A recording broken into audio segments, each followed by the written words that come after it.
have one of my amazing friends today who works very diligently on criminal justice reform, Amy Lou Povah of Can Do Clemency. Amy was granted clemency by President Clinton and later granted a full pardon under President Trump, and works on these issues diligently. And I'd love to hear your opinions and thoughts in regards to all of this, Amy. Harry Anslinger didn't put people in prison for life for cannabis. And they were running campaigns that were accusing people of smoked pot of becoming axe murderers and killing their entire families. I noticed on Twitter there were a few people who were really upset if any of us advocates did but, even if we said, great, thank you, Biden, this is wonderful. What about the people who are in prison? Lance Glore is in the hospital with long COVID. He's in there for medical marijuana. We all know about Luke Scarmazzo. Pete Marino is serving life. He pled guilty and is a first offender, has served 24 years. And all of these people are still going through lockdowns through a historic pandemic. People say that Joe Biden he has so much empathy. Where is the empathy for these prisoners who are suffering? People may say that Biden didn't promise to release the pot prisoners, but Kamala did. She even put it in her book where she said that something else that needs to be done, that is past time for us to get done, is dismantling the failed war on drugs. That says it all, starting with legalizing marijuana.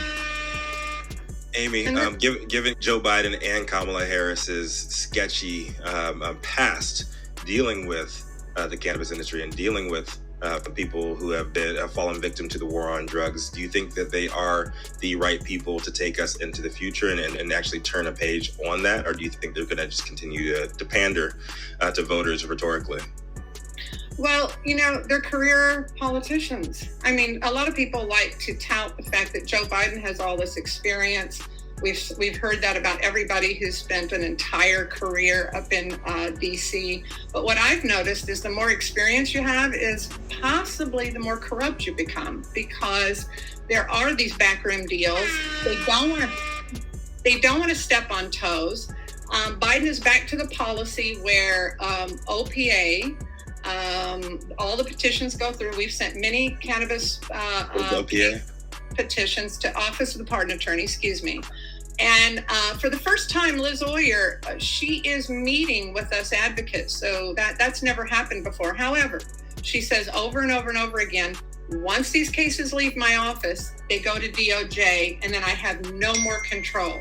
Which means that Biden has gone back to the policy that many of us in clemency have complained about, because guess who has the loudest voice over at DOJ as to whether your case goes over to the White House? The prosecutors.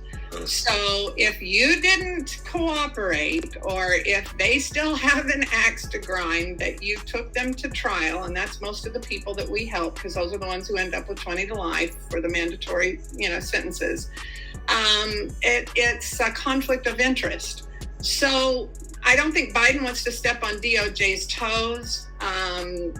All of them kind of have had a career and a little bit of nepotism or whatever up in that area. And so I worry about the fact that they say things on the campaign trail, but when they get in office, somehow, why is it cannabis always goes to the back burner?